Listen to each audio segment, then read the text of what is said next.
Hi Capricorn, welcome to Higher Source Tarot for your Is It in the Cards Love Tarot reading for March 2022. This is a love reading for all Capricorn, Sun, Moon, Rising, and Venus. Thank you to all of you for all the support. I send you love and positive energy every day and hope that you are attracting just the right love into your life. If you are new here, welcome to you. I post new readings every Friday, then again on Monday.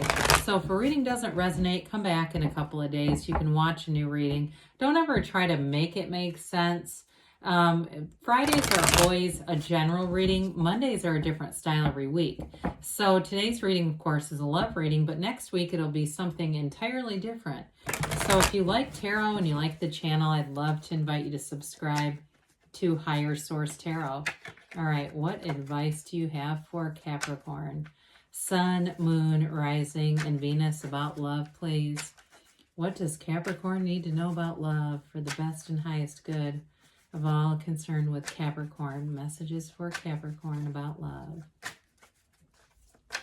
Okay. All right, so we will draw 3 cards to represent your energy.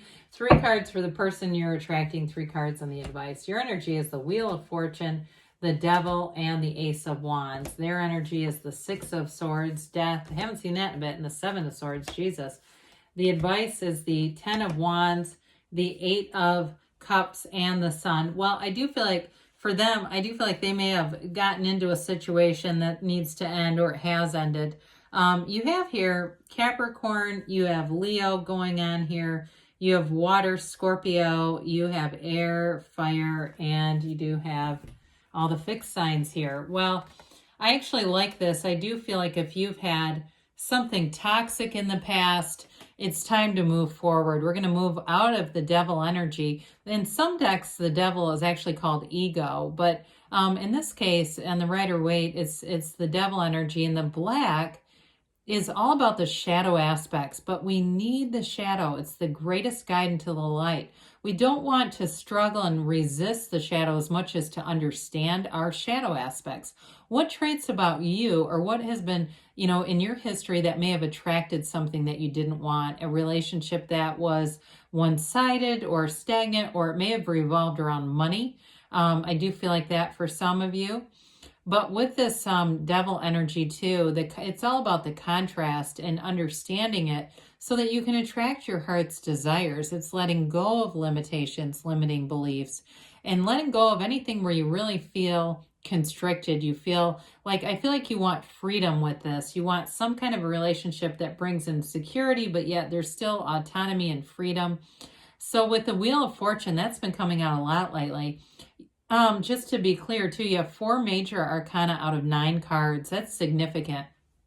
Major arcana indicate major life changes. And so it's not a small, reading when you have that many major arcana. So with the Wheel of Fortune, you're manifesting. This is truly a time of fortune, and it's a card of cycles. It's a real turning point. So with this, with each cycle that you go through, it's transformational.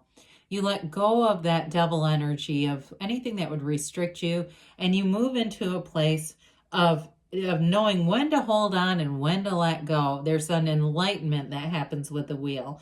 It's also an energy that tells you that something is coming towards you. Something you wanted is on the way, especially with that Ace of Wands. Aces are all about beginnings, and the Ace of Wands is passionate. It's like a passionate, fiery new beginning. Something where you're going to feel a real energetic connection.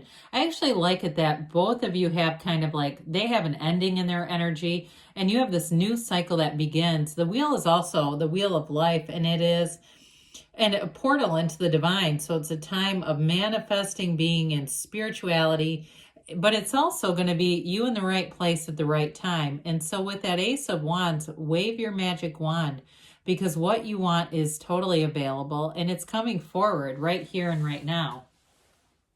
So with their energy, they have quite an interesting mix. It's interesting that they had the 6 and 7 of Swords show up together. We have 78 cards here, so it's difficult to have cards in alignment the way that they do.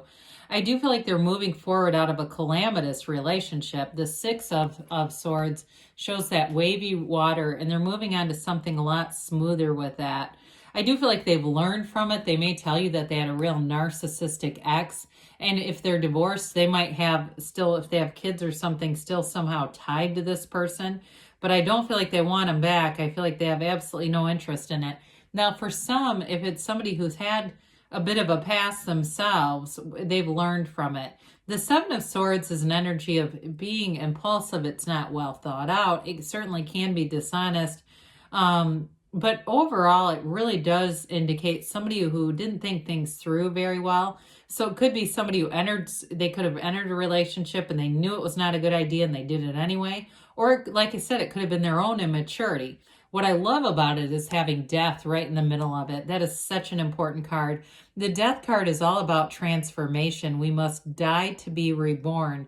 And so with this person, they've gone through a huge change. I want to say a metamorphosis of their life. And there's new from the old here. It's letting go of the past. It's a rebirth and a new life. So they step over the wreckage of the past, the old mistakes, the things that maybe they're not too proud of too, if it has anything to do with, you know, money or something where they made some mistakes too. I do feel like they have learned. In the backdrop too, you see that tiny little boat that heads towards the sunrise. It really is a card that indicates that there's a dawn of a new day. There's a rebirth and a new beginning here. There's something blossoming. From the old is the new. And so the death card is something we embrace in tarot. We want to go into this new cycle, and especially too for them, I do feel it's significant that you have the Wheel of Fortune because that's the new cycle. So we've got the Ten of Wands, the Eight of Cups, and the Sun here in terms of the advice. The Ten of Wands, it's like time to turn down the efforting. The Ten of Wands is a lot of investment, and I do feel like the investment will be here. But they're still telling you that this is going to be fun. It's not going to be drudgery or, you know, being in something where there's a lot of conflict and it's challenging for you. It's time to end that cycle of challenging relationships and move on to something deeper with the Eight of Cups. The Eight of Cups is all about vibration and rhythm and unity. It's an evolution. And so with the Eight of Cups, it's the hero's journey. You've moved out of something, both of you have. And it's into higher ground. It's into something that develops and is stable over time. With the Sun being here, that's a card of absolute true joy. There's no downside with the Sun. It's feeling fabulous. It's feeling totally head over heels in love, feeling that warmth of the Sun. It's complete unconditional love. And so you will, if there's something in their background, that's maybe not their most proud or finest moment, I do feel like you're going to accept them. It's not something they're living in either. I almost could see the Fool in their energy. With the Sun, though, it's high vibrational energy, and it's also synergy. So anybody you attract in the Sun energy, and you also have, by the way, even though this is the Moon, it mirrors the Sun here. You have 2 suns, 3 suns, and the Sun is not common in the cards. Okay, so they're really telling you there's a new beginning here, a high vibrational new beginning. And in the Sun, you'll see those sunflowers. They always point towards the Sun when the Sun's illuminated, but when the Sun goes down, they point towards each other. And what they're trying to tell you is you have an energetic connection here. I do feel like you're going to be very loyal to one another. You're going to be able to trust one another, and that whatever is in the past is in the past. And it's really about moving forward and allowing a new beginning to happen here. And so with the Sun, it's regeneration, it's liberation, and it's a new energy available. So even if it's in a reconciliation situation, we've got to let go of those old patterns. We don't want to manifest a reconciliation of the same relationship. There's no purpose in that. This is something deep and meaningful,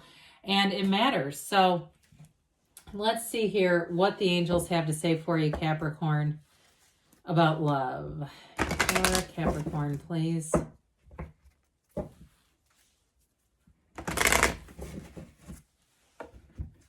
What else does Capricorn need to know about love, please? Messages for Capricorn. All right, you have here, the situation will improve. I like that in this reading. I think that it's an important message as you see an evolution going on here. Listen to your intuition. So meditate, quiet the mind, and your intuition will be your guide. Helpful people, they say. So there may be somebody who comes in that helps you if you have to mitigate some of this or recover from that devil energy. They tell you have perfect timing. And you've got don't stop, Capricorn, because love is here. I love you too, and I'll be back again soon.